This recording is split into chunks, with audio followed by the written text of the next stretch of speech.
Bonjour tout le monde, ici Sylvain Birubé. Dans cette vidéo, je vais vous présenter les solutions des jeux maths présentés dans la parution mars 2016 du journal Entrée libre. Avant de commencer, je précise que ces problèmes sont tirés du championnat international des jeux mathématiques et logiques. Alors, premier problème, la pyramide. Chou a construit une pyramide avec 3 cubes bleus, 4 cubes jaunes et 3 cubes rouges. Deux cubes de la même couleur ne se touchent jamais. Le dessin ne distingue pas les couleurs. Marqué d'une croix, la place occupée par chaque cube jaune.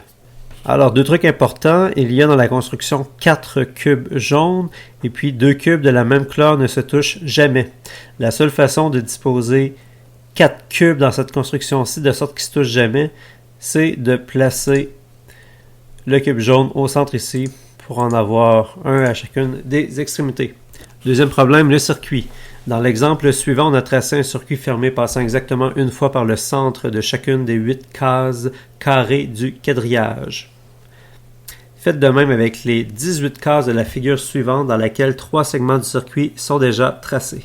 Ok, alors le circuit doit passer exactement une fois par le centre de chacune des 8 cases.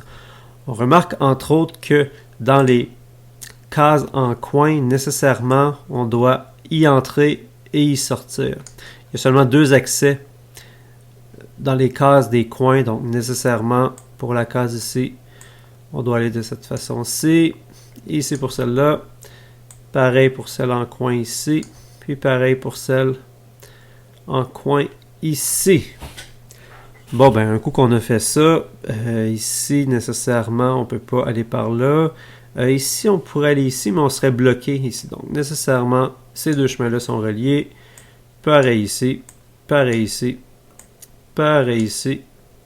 Et on complète notre circuit fermé de cette façon. C'est la seule solution possible pour ce problème. Troisième problème, le sac de billes. Marble et ses amis se sont partagés un sac de billes. Chacun d'eux a reçu le même nombre de billes. Si Marble et ses amis avaient été 5 de moins, alors chacun d'eux aurait reçu une bille de plus. Si le sac avait contenu 15 billes de moins, alors chacun d'eux aurait reçu une bille de moins. Combien de billes le sac contenait-il? Donc, avec le deuxième indice, si le sac avait contenu 15 billes de moins, chacun d'eux aurait reçu une bille de moins. Donc, on a 15 personnes. Marvel et ses amis. Puis le premier indice dit que s'il y avait été 5 de moins, alors chacun d'eux aurait reçu une bille de plus. Donc, s'ils sont 5 de moins, ça veut dire qu'il y en a 5 qui quittent. Ben, les 10 personnes restantes vont avoir une bille de plus. Donc, ça signifie que les 5 qui partent doivent avoir chacun 2 billes pour pouvoir en remettre une aux 10 personnes qui restent. Donc, ben, sachant que chaque personne a reçu le même nombre de billes, tout le monde, parmi les 15, avait 2 billes, donc 30 billes. Le sac contenait 30 billes. Maintenant, le tour du monde. Phila fait un tour du monde en moins de 80 jours. La durée du tour est un nombre entier de semaines. Converti en secondes, elle est le produit de nombres entiers se suivant sans interruption à partir de 1. Quelle est la durée du tour du monde en semaines? Je vous laisse vous amuser avec ce problème-là. Vous devriez obtenir 6 comme réponse. Donc, 6 semaines. Une addition et une multiplication. Mathias écrit la suite de calculs suivants. 1 fois 2 plus 3 égale 5. 2 fois 3 plus 4 égale 14. 3 fois 4 plus 5 égale 27, etc. Dans chaque ligne, on multiplie le nombre correspondant au numéro de la ligne par la somme des deux nombres suivants. Combien de lignes de calcul Mathias aura-t-il écrites lorsqu'il atteindra ou dépassera 2015? Ici aussi, je vous laisse vous amuser à faire les calculs et on arrive à 31 comme réponse. 31 fois 32 plus 33 est égal à 2015. Finalement, dernier problème qui ressemble un peu au problème du circuit, donc le musée. Mathilde et Mathias visitent un musée. Celui-ci comprend 16 pièces disposées en carré, comme l'indique la figure ci-contre. Combien existe-t-il de parcours différents permettant d'aller de l'entrée à la sortie en passant exactement une fois dans chaque pièce? Ok, alors on va faire le même truc que pour le circuit. On va s'intéresser aux pièces dans les coins. Donc, pour visiter la pièce ici, on doit absolument y rentrer, puis sortir. Pareil pour la pièce en haut à droite. Pareil pour la pièce en bas à droite. Et ici, on ne peut pas monter parce qu'on... Ben voilà, on ne peut pas rentrer de deux façons dans la même pièce. Donc, on doit nécessairement avoir ça ici. Et aussi, si on a ce trait-là, ben, lui doit aller ici.